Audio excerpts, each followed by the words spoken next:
Your 7-year-old self is still controlling your bank account. Every financial decision you think you're making as an adult, they're making it for you. Research shows 3 beliefs hardwired into your brain before you could tie your shoes, explain why people like Oprah Winfrey build billion-dollar empires while others stay broke. This isn't mindset fluff. Neuroscience proves financial stress can rewire your brain to keep you poor, while wealth builds pathways that generate even more wealth. That's why most lottery winners end up broke again, while Jim Carrey could visualize a $10 million check years before he ever earned it. By the end of this video, you'll know the 3 psychological beliefs that separate people like Elon Musk from those trapped in financial struggle, and, more importantly, how to reprogram your brain to finally break free. Let's get into it. 1. The time trap, how your brain processes future rewards. The first belief difference is absolutely mind-blowing. Research indicates that different economic mindsets literally perceive time differently. This isn't metaphorical. It's measurable through brain scans and cognitive testing. Think of your brain like a camera with 2 different lens settings. The financially stressed brain is stuck in close-up mode. It can only see what's directly in front of it. Everything else is blurry and out of focus. The abundance-oriented brain operates like a wide-angle lens. It can see the immediate foreground clearly, while also keeping the distant horizon sharp and in view. This isn't a choice. It's how financial stress literally changes your brain's ability to process time. When Princeton researchers studied people under financial stress, they discovered that scarcity fundamentally alters how your brain processes time and decisions. People in survival mode get trapped in what scientists call present bias, an overwhelming focus on immediate rewards that makes future benefits feel abstract and worthless. Here's the concerning part. When facing financial pressure, people consistently choose smaller immediate gains over larger future rewards. Even when the math clearly favors waiting, a person struggling with money will choose $50 today over $100 in 3 months, not because they can't do math, but because their brain literally cannot process the future reward as real. Look at Jim Carrey's story. When he was a broke comedian driving around Hollywood in his beat-up Toyota, he famously wrote himself a check for $10 million for acting services rendered and dated it for Thanksgiving 1995. Every night he would drive up to Mulholland Drive and visualize his future success while looking at that check. Most people called him delusional, but Carrey's brain was doing something powerful. He was making his future self feel emotionally real. Just before Thanksgiving 1995, he learned he would earn $10 million for Dumb and Dumber. This isn't a feel-good story about positive thinking. This is neuroscience. Carrey was using future self-visualization, a technique that UCLA researchers have shown activates the same brain regions as actual experience. When wealth-minded people imagine their future success, their neural pathways fire as if they're already living that reality, creating powerful motivation for present-moment sacrifices. But here's what happened to most of Carrey's fellow struggling comedians during that same period. They were so focused on surviving day to day, paying rent, buying food, getting to the next gig, that their brains couldn't process long-term success as achievable. They made short-term decisions that felt necessary for survival,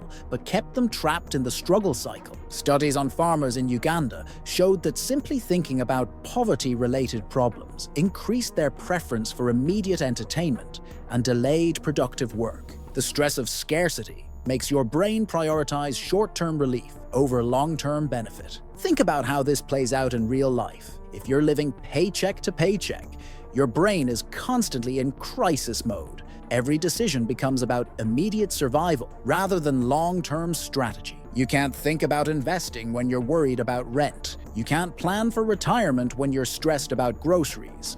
Your neurological wiring won't allow it. The insight from Carrey's story isn't just about writing checks to yourself. It's about training your brain to see your future success as emotionally real and inevitable, even when your current circumstances suggest otherwise. Wealthy people don't hope for success. They expect it because they've conditioned their brains to experience it as already happening. Here's a simple practice. Spend just 5 minutes daily visualizing your financial goals with specific sensory details. See yourself signing the contract, Feel the confidence, hear the congratulations, making your future success emotionally real to your brain right now. The tribal trap, how your social environment controls your financial destiny. The second belief difference involves something most people never consider: the power of tribal psychology on financial decisions.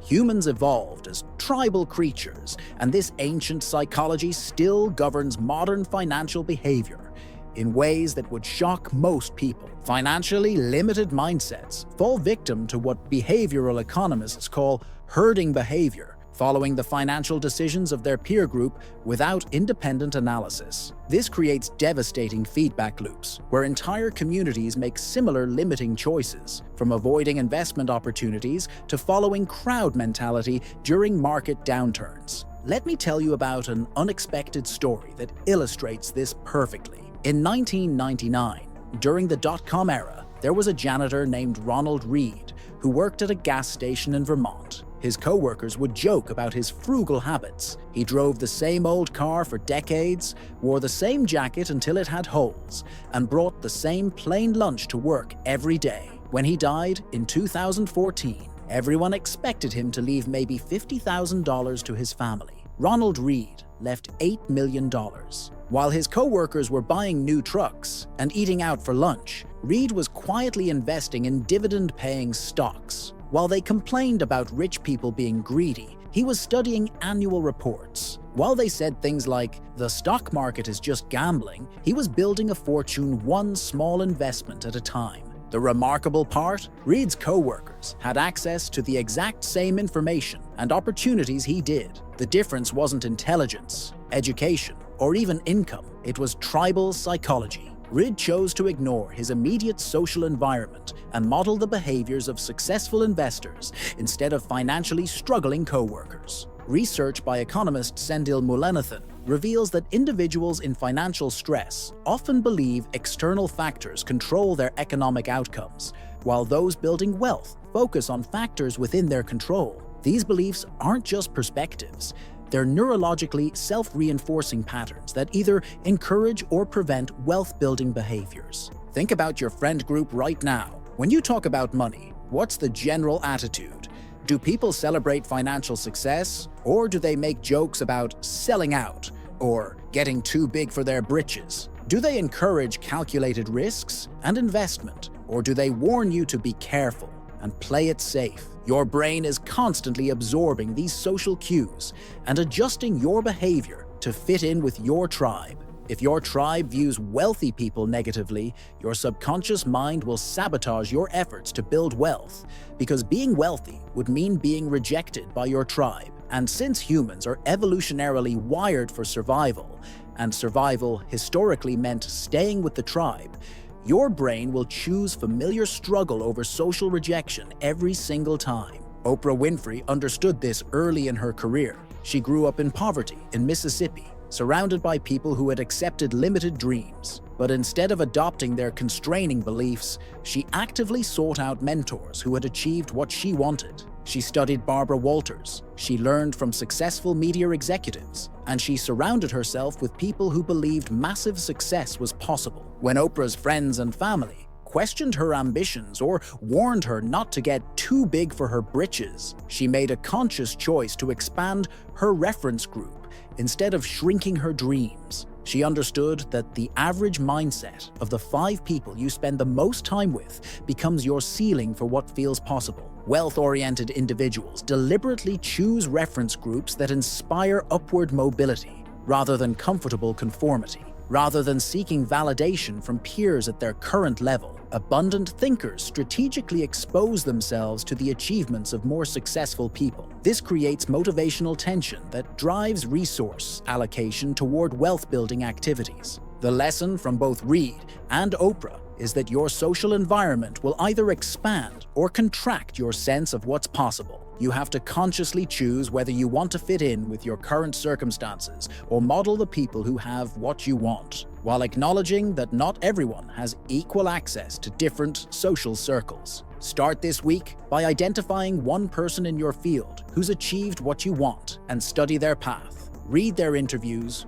watch their content, understand their decisions, and let their success expand your sense of what's possible. The fixed versus growth brain, whether your financial abilities can change. The third critical belief difference concerns whether people see their financial capabilities as fixed or changeable. And this one might be the most important of all, because it determines whether the other two beliefs can ever be modified. Financial stress doesn't just limit resources. Research shows it physically changes brain structure and function. Scarcity mindset reduces cognitive capacity and creative thinking, creating tunnel vision that blocks problem-solving and opportunity recognition.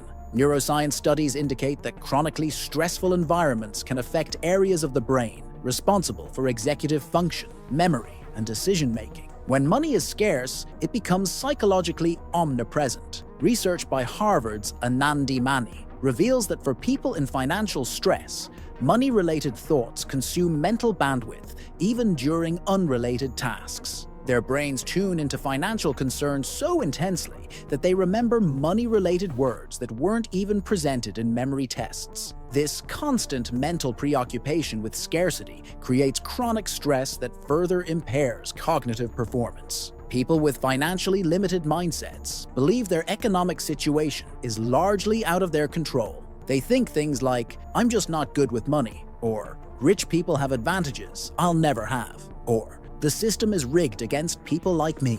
While systemic barriers are real and significant, these beliefs can create a sense of learned helplessness where people stop looking for solutions within their control. But here's where the story gets really interesting. Let me tell you about Colonel Sanders. Yeah, the KFC guy. At age 62, Sanders was broke. His restaurant had failed when the interstate highway bypassed his town. He was surviving on Social Security payments of $105 per month. Most people would have accepted that their financial story was over, but Sanders had something different in his brain. He believed his abilities could still grow and change, even at 62. He took his secret chicken recipe and drove around the country, sleeping in his car, trying to convince restaurant owners to use his recipe. He was rejected 1,009 times before someone finally said yes. What's remarkable is that Sanders wasn't particularly educated or naturally gifted at business. He had failed at multiple ventures throughout his life, but he had developed what Stanford psychologist Carol Dweck calls a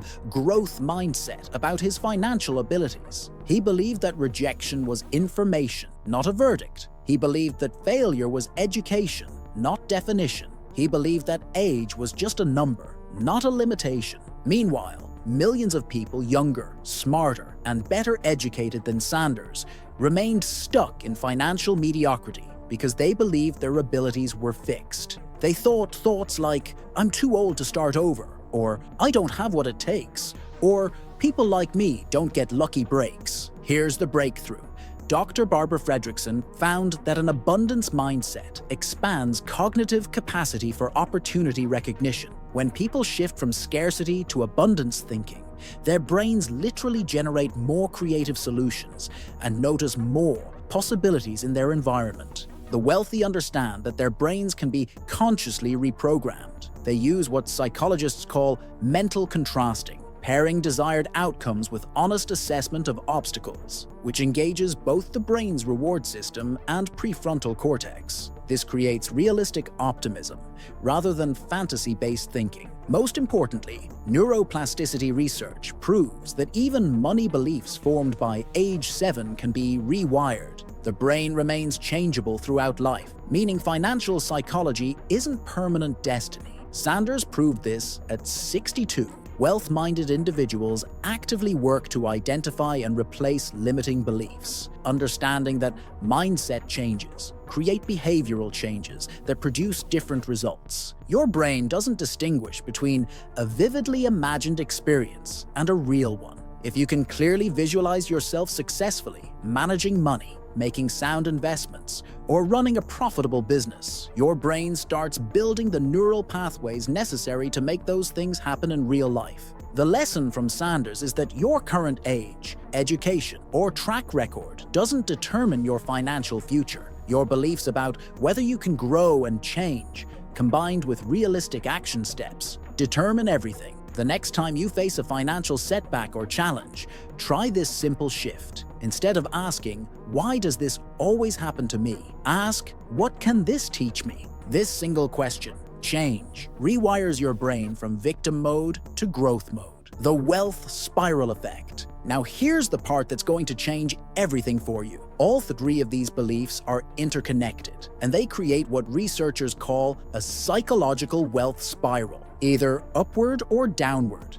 Jim Carrey combined long-term thinking with a strategic social environment and growth mindset. Oprah did the same thing. Even Ronald, the gas station janitor, unconsciously applied all three principles. They weren't just lucky, they had rewired their brains for wealth while taking concrete action steps.